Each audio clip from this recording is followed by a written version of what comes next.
Енді осы жағдайға бойынша енді өздеріңізге мәлім, облыс деңгейінде комиссиясы құрылды. Сол комиссияға сәйкес нақты тапсырмалар берілді. Енді Қарақия ауданы бойынша кеше 11 күні 12 аққу, бүгін 12 қаңтар күні 8 аққу табылды.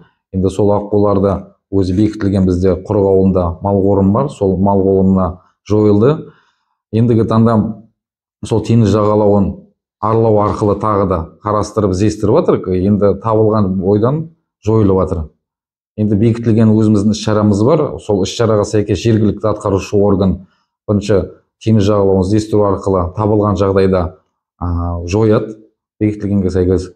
Сосын енді жергілікті полиция арқылы сол теңіз жағалауына қазіргі таңда шектеу шараларында ұйымдастырып жатыр. Өйткені адамға ол қауіпті емес, бірақ үй жануарларына жығу қаупі бар. Енді адамдар сол жерде жүрсе, сол адамдардың табандарына жабысып, үйлердегі жануарларға жығу қаупі бар. Бұлай енді жергілікті атқарушы орган тиісті шараларды алып жатыр қазір, бекітілген іс-шараға сәйкес. Енді ветеринария службаға жібергенде бұлар барлығы да енді сол Қаракөл жақтан келіп жатқан аққулар ғой. Енді Қаракөлдің басында табылған аққуларды зерттеуге жіберді.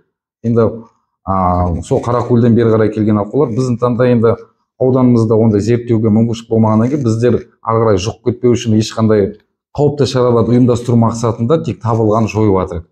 Сосын құзырлы органдарға хабарлап жатырық. Егер құзырлы органдар жоқ, оларды зерттейміз деген бізге тапсырма берген жағдайда сол лаборатория шақырдық, бері жүруге дайынбыз. Бірақ жойып жатырық дереу. Қарақия ауданы бойынша жалпы 2672 үй құсы тіркелген. Осы қыркүйек айында вакцинация жұмыстары басталған. Бүгінгі күнге 2000-ға жуық үй құстары вакциналанған. Именно сол құс тұмауына байланысты. Вакцинадан ешқандай мәселе жоқ. Қазіргі таңда біз айтып кеткенде 2672 бар. Соның бүгінгі күні 80% уже вакцинация өткізілді. Қалған 20% енді бұл жерде мәселе вакцинация жүргізетін кезде біздің ветеринарлық станциялар нелер түсіндіру жұмыстарын жүргізу, үй аралау арқылы жүргізеді. Бірақ кейбір үйлерге барған кезде үй жануарлар болмай қалады. Қағаз жүзінде тіркелген, бірақ үйіне барған кезде жоқ. Сондықтан қазірге 2000-ға жуық вакцинация салынған.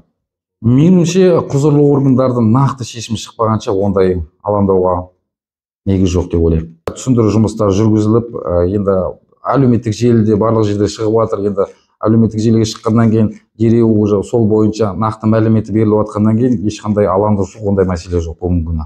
Құрық ауыл әкімдігі арқылы, қызметкерлер арқылы сол жерде теңіз жағалауда өздері жүреді. Егер сол жақта тұрғындар жүрген болса, сол тұрғындарға түсіндіру жұмыстар жүргізеді. Қазіргі таңда осындай болуына байланысты теңіз жағалауына көп бармауға. Енді қазір жергілікті полиция арқылы да сол жерлерде мониторинг жүргізу. Енді полиция участковыйларын мүмкіншілік болса сол жақтан ABS сияқты жүргізген кезде именно теңіз жағалауында, енді бізде Құрық ауылының теңіз жағалауында қыстың күні көп теңізге түсетін адам жоқ.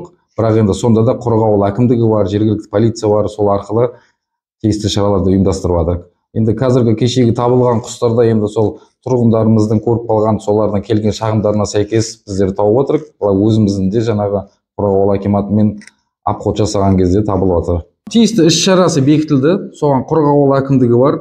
Соған тиісті, енді ол 24 сағат бойы жүре алмайды. Ол жақта өйткені адам саны да жеткіліксіз, бірақ арасында біздерде енді демалыс күндерде де өзіміз Құрық ауылында осы коммуналдық нелері бар, мысалы тоқ суымыз бар, постоянно жұмыста болғаннан кейін сол теңіз жағалауына периодически барып аралап қарап отырамыз.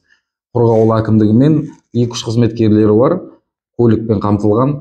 Сосын өзіміздің де дежурный көліктер бар, солармен енді 24 сағат бойы жүргізе алмаймыз, бірақ периодически қарап отырып. Құрық ауылының тұрғындарына егер сондай тағы да табылып жатқан жағдайда біз жергілікті атқарушы органдарға дереу хабарлап, оның қасына бармауын сұраймын, тек сақтық шаралары үшін.